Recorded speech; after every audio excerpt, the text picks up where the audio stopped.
Now moving on to our last section, that we'll be discussing the open reduction and internal fixation techniques of the humerus fractures, whether it's proximal, mid-shaft, or the distal one.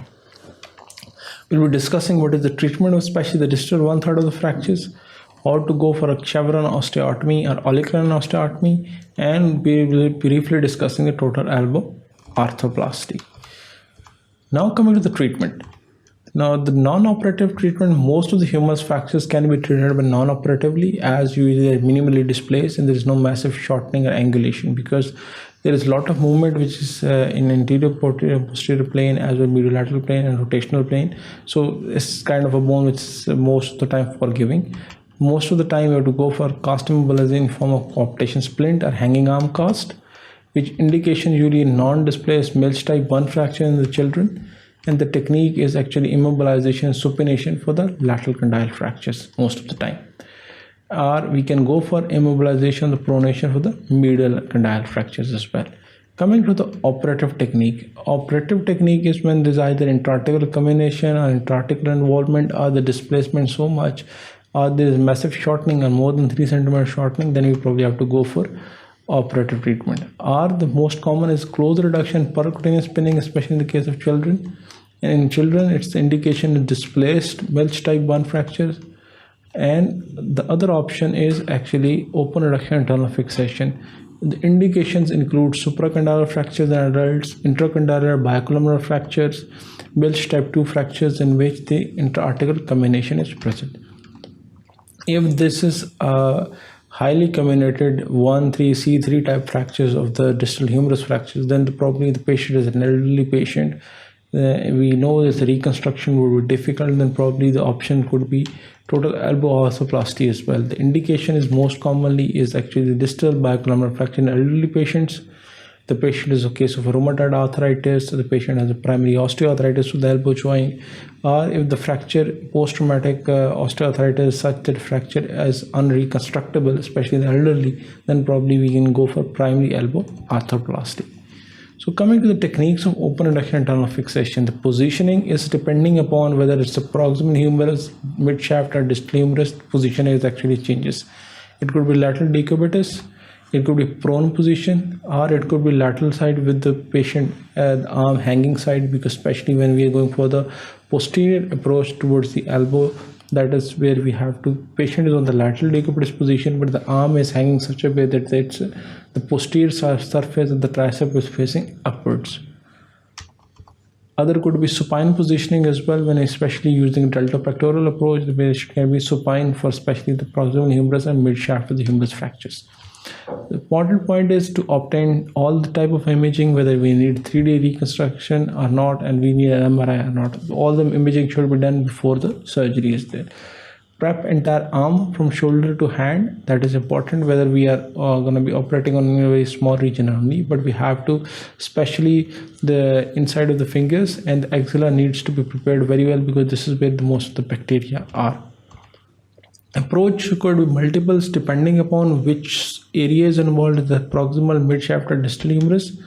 But the main thing is we have to expose the articular surface. It could be a posterior superficial approach. It could be a tricep splitting approach, especially we're dealing with the distal 1/3 of the humerus, or tricep sparing approach in the case of distal 1/3 of the humerus fractures. Now coming to the olecranon osteotomy or chevron osteotomy. This is usually a V-shape osteotomy is done, especially we are dealing with the distal 1/3 of the humerus, either it's intra-articular comminuted or low T type or low H type or low Y type fractures, especially when we have to go into the elbow joint. Then we have, what we do is we make a V-shape osteotomy with the olecranon, and why it is done, because as tricep is attached on the olecranon, and once we can do the osteotomy in the olecranon, we can split retract it back, and that actually results in a sparing of the triceps. Other way out of the going into the joint is to actually go through the triceps, or then other is VY-plasty of the triceps, in which we can split the tricep in such a way that we can expose the joint from the above. Its indication usually is complex intra-articular fragments, the presence of coronal split. Contraindication usually is a total elbow arthroplasty is planned or may be required, and later on you need good probably olecranon there, because that is one of the constraints and non-constraints elements hinge it over there. And then if the olecranon osteotomy is done later on, doing the total elbow arthroplasty becomes very difficult. Complication, usually this is the later on we have to fix it with K wires or some form of screw. But if these wires cross the anterior cortex too much, then can damage the anterior trochleus nerve, especially when we're fixing back the osteotomy. Coming to the open adduction internal fixation, other techniques other than the chevron osteotomy includes tricep reflecting, a Brian Moore surgery, which is called as tricep revioplasty as well. Reflects the triceps from the fascia and periosteum from the medial and lateral of the olecranon. Then repair is through the intraosseous drill holes and immobilized to correct tricep for 4 to 6 weeks. Why? Because as we have reflecting the right from where it is actually attached, and once the tendon is reattached towards the bone, then it has to be through the drill holes as well. Other options: tricep reflecting econius pedicle, that is, it elevates the econius subperiosteally from the proximal ulna, and that is how it gets the distal elbow joint is actually exposed. Medial exposure is Brian Moore tricep reflecting approach. Coming to the another option, in case, especially in the case of children, is the lateral muscle interval, in which we can go through the joint for either K wiring of the supracondylar fractures or lateral condylar fractures. But then that is, again, it is a surgeon's preference. Most of the time, we usually, some surgeons go posteriorly, especially in the case of children. Some go laterally. So it's depending upon institution and surgeon to surgeon, this is different. Now we will be briefly discussing the total elbow arthroplasty, although it's a newer concept and it has recently been introduced as well. But usually the most common indication for total elbow arthroplasty is the rheumatoid arthritis of the elbow joint. Primary osteoarthritis of the elbow joint, in the cartilage gets worn out especially, or it could be following a post-fracture traumatic osteoarthritis of the elbow joint, which is in which the elbow joint is painful, stiff and unreconstructable. Or even if the patient is elderly, let's suppose more than 65 years of age, there is a massive comminuted intra-articular 1-3-C3 type fracture, and the fracture bone quality is poor, and it's almost a fracture is unreconstructable. Then probably the primary elbow arthroplasty would be a very good option in that case only. But then again, usually the absolute indication is rheumatoid arthritis, primary osteoarthritis, post-fracture fragment, post-fracture osteoarthritis, but the patient age should be more than 70 years. In case of an absolute contraindication to elbow arthroplasty, the first and foremost is active infection. You cannot put an implant or metal in case of an active infection. Or the other is usually associated with Charcot joint. If the patient is diabetic and having a Charcot arthropathy of the elbow joint, then probably this elbow arthroplasty is not helpful, because this will result in a disastrous complications most of the time. Now coming to the complications which could be associated with the surgery, as every surgery has different complications which may be associated with it, and similarly the case of the distal humerus fracture as well. The most common is the elbow stiffness, as usually most of the time after the surgery we have to keep it splinted for a few weeks.